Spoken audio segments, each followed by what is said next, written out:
Superintendent of Public Instruction Joy Hofmeister for an interview that you only see right here on 2 Works for You. Joy, thank you for being with us this morning. Of course, the elephant in the room at this point is the state budget shortfall, the consequences of it, your department approving the required 3% cut, $47 million. Yes, that's right. That was mandated, and we tried to do that in such a way that would really cushion the effect to students. However, it's hard to imagine any kind of cut at this size that is not going to have a negative effect on students somewhere. And one of those negative effects could be the closing of some of the smaller districts or those that rely heavily on state funding.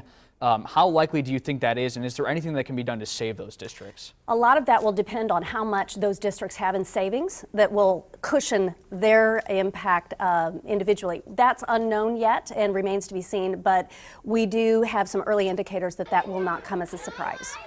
And this could be just the first round of cuts. Can you explain what the process is moving forward and how much more we could be looking at? Well, there are various funds. When they do not receive into the state enough to actually supply the funds that were budgeted, then a revenue failure is declared for that fund. The appropriated dollars had this happen with the General Revenue Fund. There's another fund called the 1017 fund, if you will, that we're keeping a close eye on. It looks like there could be a failure with that fund as well, and additional cuts coming. It's speculative to say exactly that number at this point, but we'll know that mid-February with the likelihood of additional funds coming to schools in spring. You've been at it for a year now, inaugurated last January. Aside from what you're dealing with currently, what are you seeing positively in terms of growth in your first year as the State Superintendent of Public Instruction? Well, Max, I appreciate you highlighting that there are positive things happening. We are seeing, I think, a collaborative spirit throughout education, a great focus in Oklahoma on results for kids, and I think that there is truly an awareness that if we are going to expect changes, expect progress, we're going to need to make sure that we have a better plan and the resources to execute that plan. That means teachers. We've got to solve our teacher shortage. This is something I've talked about from day one and continue to talk about.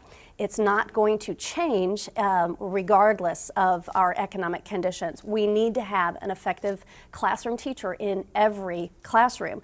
We know that they are the most important person in the schoolhouse for affecting real change for kids. So that's where my focus remains. And I think there is a positive awareness that the communities throughout Oklahoma appreciate this and are going to rally to make certain that we have the right people in the right places. I'm glad you brought up the teacher shortage. I wanted to ask you that in conjunction with the fact that we just received that D+ score, as well as the fact that the state has cut more from education from 08 to 15, more than any other state in the 50 United States.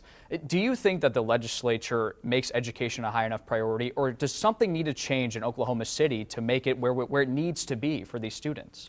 Well, this is really quite a dilemma because we do know that about 52% of the appropriated dollars will go toward education in Oklahoma. So certainly we do see a lot of funds going toward education. The problem is we have a growing state, and actually that's not a problem. That's a good thing. That's a sign of success, but we are having a difficult time keeping up with the pace of growth, particularly in education.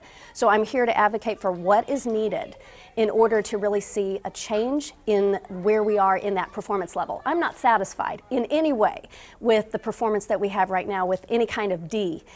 We need, and we should, be really having higher outcomes for kids, and that's going to require something different. We will not see change until we do something different, and I'm here to advocate for what our kids need. All right, good luck in your second year. Thank you, Max. Joy, so much. Appreciate Thanks for it. being with us this morning. We appreciate it. Thank you.